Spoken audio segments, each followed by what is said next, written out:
अस्सलाम वालेकुम एवरीवन। तो कैसे हैं आप सब? उम्मीद है कि सब खैरियत से होंगे, जहाँ होंगे बहुत खुश होंगे। तो भाई आज जो है मैं डायबिटीज़ के पेशेंट के लिए बेस्ट सप्लीमेंट लेकर आई हूँ। यानी मेरी मम्मा यूज़ करती हैं, उन्हें भी डायबिटीज़ है। तो आगे जाकर हम देखेंगे इसके बारे में। तो भाई रात में बहुत अच्छी बारिश हुई कराची में, और इतने टाइम बाद बारिश हुई और बहुत अच्छा लग रहा था। लेकिन रात में बारिश हुई और कुछ इस तरह का व्यू है हमारे जो घर के बाहर है। तो हमारा घर जो है रेंट का है, 4th फ्लोर पे है, तो ये लास्ट फ्लोर है। तो यहाँ का यानी सामने जो है बहुत अच्छा व्यू आता है। लेकिन यही जो सड़क है जिसकी इतनी आवाज़ आती है भाई, रोड्स, इन दोनों रोड्स की, कार्स की हमारे घर में।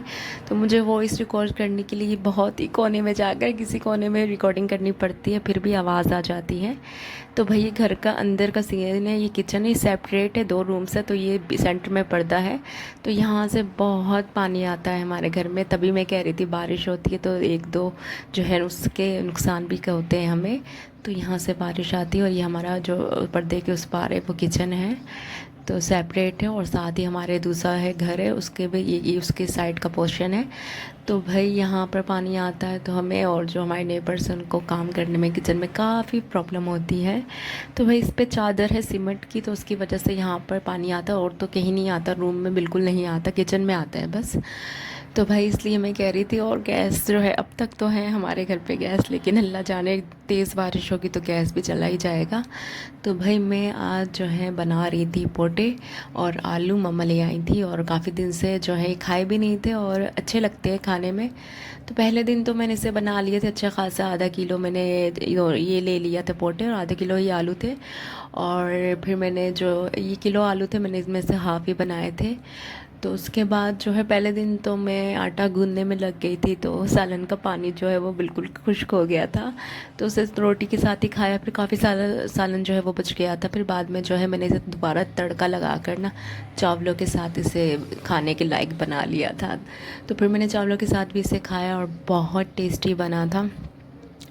और जो कि अगर आप न्यू हैं तो प्लीज़ आप सब्सक्राइब करें मेरे चैनल को, और इस डेली बेसिस पे वॉच भी करें, लाइक भी करें और कमेंट भी करें। आप लोग वॉच करते हैं लेकिन फुल नहीं करते और सब्सक्राइब भी नहीं करते। मैं बहुत मेहनत और एफ़र्ट लगा कर काम करती हूँ अपने वीडियोज़ पर, तो प्लीज़ आप अप्रिशिएट किया करें मुझे सब्सक्राइब करके, और मेरी वीडियो को लाइक करके, और कमेंट भी ज़रूर करें करें। हमें एक दूसरे की जो है हेल्प करनी चाहिए। अगर कोई काम अच्छा कर रहा है तो उसे अप्रिशिएट ज़रूर करना चाहिए। और फिर रात में मैंने इसे जो है फ्रिज में रखा हुआ था, तो मैंने सोचा कि मैं प्लेट में ही गर्म करके मैंने इसी में चावल डाल के खा लिए थे। भाई मैं जुगाड़ू बंदी हूँ, किसी भी तरीके से कुछ ना कुछ जुगाड़ लगा कर काम कर लेती हूँ। तो कौन, मैंने कहा अब मैं लूँगी, सारा गर्म करने से तो ख़राब ही हो जाएगा, क्योंकि दिन में भले ही रात में बारिश हुई थी लेकिन दिन में बेहद गर्मी थी दोबारा वापस से। तो उसके साथ जो है बड़ा मज़ा आया मुझे चावल खाकर। चावलों की तो मैं बचपन से ही बहुत शौकीन हूँ, जब भी बनते हैं मुझे बहुत अच्छे लगते हैं। तो हम बात करते हैं ग्लोसरीना के बारे में। ये जो है सप्लीमेंट है डायबिटिक पेशेंट के लिए, बेस्ट है। ये जो है शुगर को कंट्रोल करता है। मेरी मम्मा का शुगर जो है बहुत हाई रहता है, और हार्ट को जो है वो बहुत अच्छा, यानी कि हार्ट के पेशेंट यानी इसे यूज़ करें तो बहुत बेहतर रहता है हार्ट के लिए भी। और इसे यूज़ हम इस तरह करते हैं कि एक दिन में एक दफ़ा ही यूज़ करते हैं। एक पानी का गिलास ले लें और उसमें 4 से जो है 5 चम्मच दूध का डाल लें, और फिर उसे मिक्स करके पी लें रोज़ाना। किसी भी टाइम आप पी सकते हैं आप चाहे तो। ये थोड़ी एक्सपेंसिव है, महंगा है, तो अगर आप चाहे तो 3 चम्मच भी इसे यूज़ कर सकते हैं। और ये आई थिंक इसकी प्राइस 25 से 2600 हो चुकी है, पहले काफ़ी सस्ता था।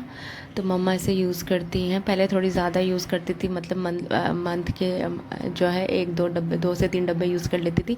लेकिन अब ये काफ़ी महंगा हो गया है तो अफोर्ड करना बहुत मुश्किल हो रहा है, तो इसलिए अब जो है वो 1 से 2 ही यूज़ करती हैं। तो यानी स्पून जो है उन्होंने कम कर ली है, और ये बेस्ट है, सप्लीमेंट है। मैंने सोचा मैं अगर आपको शेयर कर लूँ, कोई हो ऐसा जिसको जो है शुगर हो, और वो जो है अपनी हेल्थ जो है उनकी शुगर कंट्रोल नहीं हो रही हो, और जो है ये हड्डियों के लिए भी बहुत अच्छा होता है।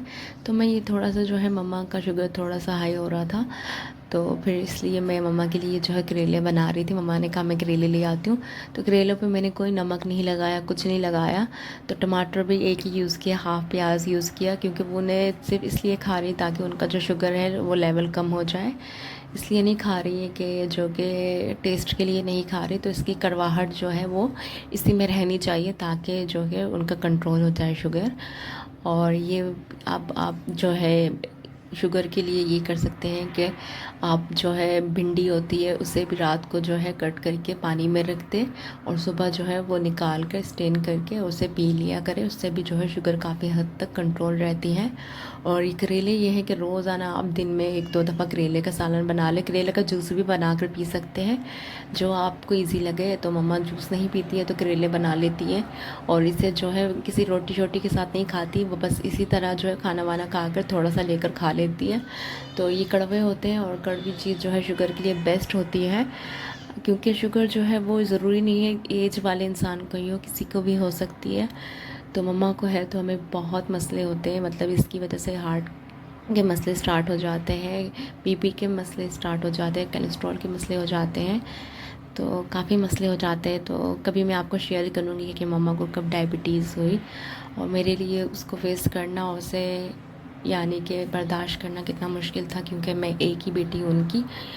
तो जब और मैं उनसे बहुत ज़्यादा अटैच हूँ, मुझे उनसे बहुत मोहब्बत है। तो जब मैंने सुना था, मुझे पता चला था, तो बहुत मैं उस वक्त बहुत मुश्किल सिचुएशन से गुज़री थी। तो नेक्स्ट वीडियो के लिए अल्लाह हाफ़िज़, और आप सब्सक्राइब ज़रूर करें।